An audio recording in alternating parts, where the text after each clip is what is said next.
One of the things that you go into the book is follow up on sales leads. And you know what? As I was reading the book and going through it, I mean, that resonated with me because, I mean, we were talking stats beforehand, and you know, I've read a stat. I believe it's like 70% of all sales leads are not followed up on. It depends on in what context you're looking at it, right? But give us your thoughts on following up on sales leads and why it's so important. I mean, apart from the obvious that you could get a sale. But why is it so? Why do you hone in on that? Well, because it is the easiest way for a company to grow sales.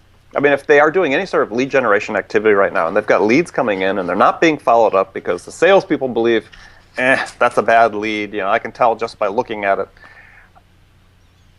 You know, they're investing money that's just flushing down the toilet, right? As a business owner or business manager. So if you extrapolate over the statistics across industry at large, which says that, you know, anywhere from 40 to 80% of sales leads are never followed up. And I give an example when I give my talks in front of groups is that just take the number 50% of sales leads are never followed up across companies of all sizes and all industries across the United States. And there's, in aggregate, about $250 billion a year spent on, you know, traditional measured media, you know, advertising that, you know, that can be audited, as well as $100 billion. Well, there's $150 billion in measured media and $100 billion in sort of newer, non-conventional, non-tracked media advertising.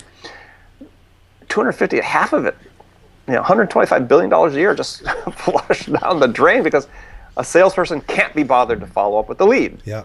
And the example I give it, talk about in the book, and I do this when I give talks to groups, is I say, you know, a sales lead is like a scratch-off lottery ticket.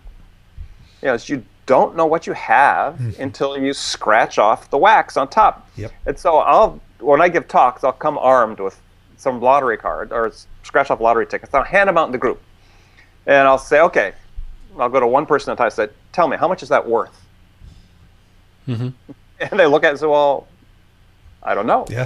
Yeah. Well, that's the same thing with a sales lead. They're not all going to be winners. Most of them won't be winners, right? Yeah. But you don't know until you actually take the step of going and following up on it.